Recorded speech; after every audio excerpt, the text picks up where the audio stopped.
let's talk about something that many of us know, maybe a little too well, the popcorn ceiling. You know what I'm talking about, that bumpy, spuckled texture that seems to be in every other older home.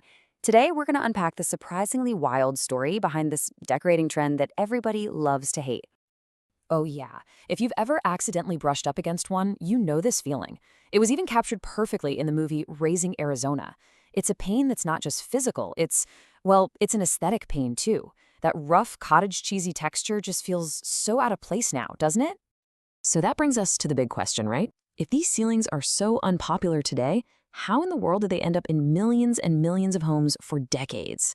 Well, it's a great question, and the answer is this perfect storm of history, economics, and, believe it or not, a little bit of hidden danger. So let's just start with how we see these ceilings in the here and now. For pretty much anyone who's bought an older house, getting rid of the popcorn ceiling is usually right at the top of that renovation list. It is really hard to wrap your head around this, but that texture, it was once a sign of being modern, a fast, efficient building. Now, it's just dated, it's impossible to clean, it catches all the dust, and it's the star of 1,000 messy, awful home renovation projects. But to understand why it fell from grace, we gotta look at how it got so popular in the first place. And for that, we have to rewind the clock. The story really kicks off right after World War II, and this is where we find these super practical, kind of brilliant reasons this trend absolutely exploded. Okay, so picture this. The war ends and soldiers are coming home. America needs houses, and it needs them fast. We're talking about a massive housing boom. Builders were under incredible pressure to throw up homes as quickly and as cheaply as possible. They needed shortcuts. And the ceiling? Well, it was the perfect place to cut a few corners. And it worked. By the 1970s, this quick fix was just standard procedure across the country. I mean, from a builder's point of view, this stuff was genius. It was a true triple threat. First, and this is the big one, it was so cheap and fast. Instead of all the tedious work, plastering, sanding, painting, you could just have a guy spray this goop on and boom, you're done. Second, it hid everything.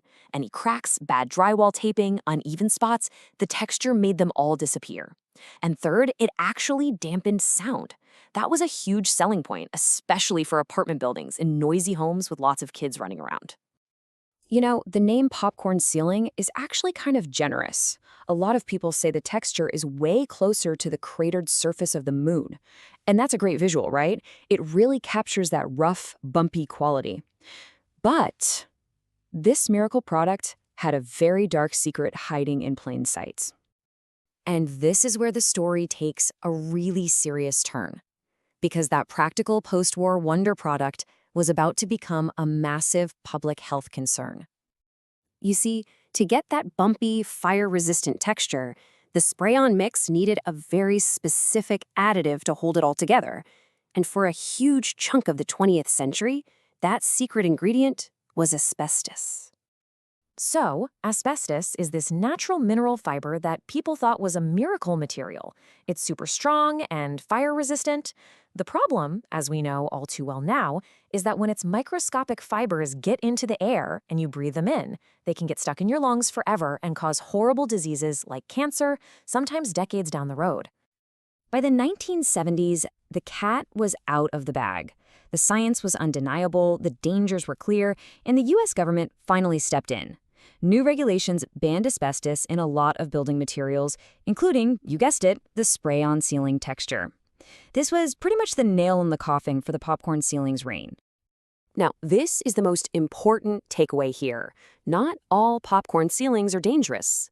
After the ban, manufacturers just switched to other materials like little bits of styrofoam to get that same bumpy look. But because old inventory was sold for years after, any house built before, say, 1990 with a popcorn ceiling could potentially have asbestos in it. So, let's bring it back to today. What does all this mean for you? Right now, if you are sitting in a room and staring up at one of these bumpy ceilings, what should you actually do? The short answer is probably not, as long as you don't mess with it. See, the danger with asbestos is when the fibers become airborne. If your ceiling is in good shape, it's not crumbling, there's no water damage, the asbestos is safely trapped in there. It's not a risk. The problem starts when you decide you want to scrape it all off. So if you're thinking about a renovation, here is the game plan. Step 1, and do not skip this. Get it tested. You absolutely cannot tell if there's asbestos just by looking at it. An environmental testing company can come take a tiny, safe sample and give you a real answer. Only then can you make a smart decision. This chart really simplifies it. If it tests positive for asbestos, but it's in good condition, the safest and honestly easiest thing to do is just leave it alone. If it is crumbling or you have to take it down for a remodel, you absolutely 100% need to call a professional asbestos remediation company. And only if it tests negative should you even think about doing it yourself. And let me just say, even if it's asbestos-free, be warned.